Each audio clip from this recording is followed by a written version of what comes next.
So the water well is going out. We've got about 20 years on this well, and it looks like it.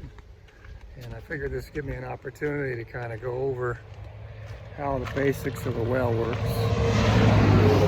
And this is just basic well stuff. Anything in depth, you're going to want to go somewhere somebody knows a lot more than me. So here we go. Obviously that's the tank. A few hundred gallons go in there, and under here, let's see if you can see it, if I can point to it. Underneath that can there, just in front of the can where the line is coming in, yeah, right there, you can see where the actual well is, where there's a pump in there. And that's about 8 inches wide. And inside there's a casing that goes down 250 feet. Yeah, there it is. That's a good view of it. Right there. It's hard for me to see the video and then point to it, but right there. So right there, that sucker goes down 250 feet. It's a hole 8 inches wide, and it's just a big pipe going down 250 feet, and everybody's is different. Mine's about that. Inside of that pipe, there's a second pipe, and you can see that right there. That's a smaller pipe. That's 1.25 inches. And it doesn't go down 250 feet. It goes down about 150 feet. And at the very bottom of that 150 feet, there's an electric pump, which pumps water up. And it comes up through there and then over. And guess what? It fills this tank. Obviously, that's how it works. That's what you would think, right? So that's the basics of how it works. There's a pump in there, 150 feet down. There's water in there. Don't ask me how all that works, but you dig a big enough hole and the water shows up, hopefully. And the pump turns on and off and fills up the tank. So that's the start. The next thing to know is the tank itself isn't full of water. It starts filling up with water, but there's air in there.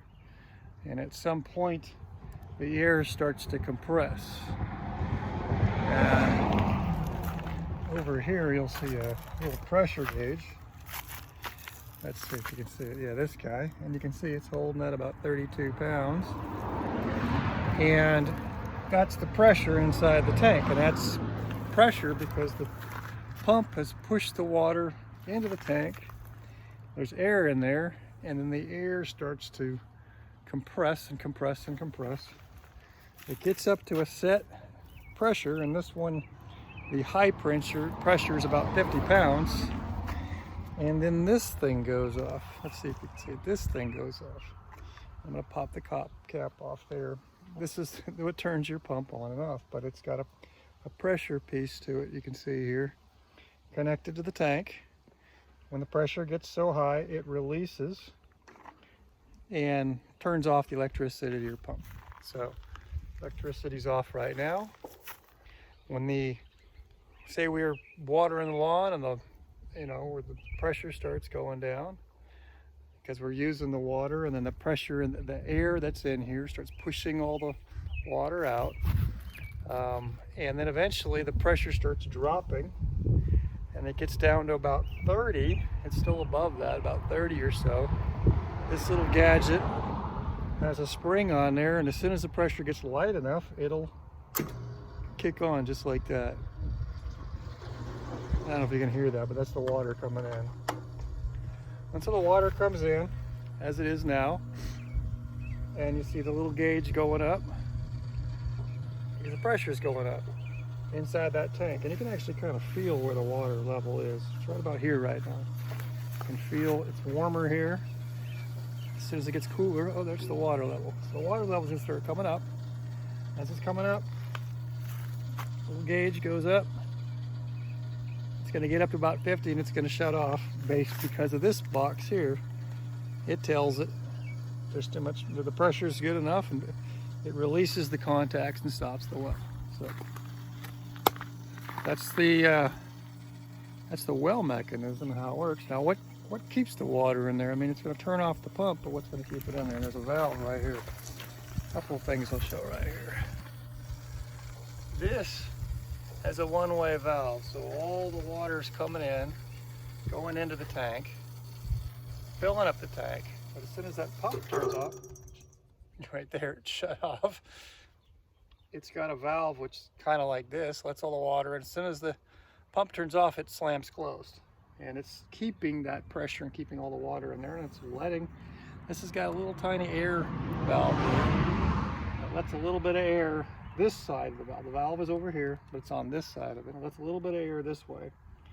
And that's kind of the gist of it. So every time it turns on, there's a little bit of air in there because of this little valve, and that helps. You don't want to ever have the whole tank waterlogged, or else it doesn't work right. It needs air in it.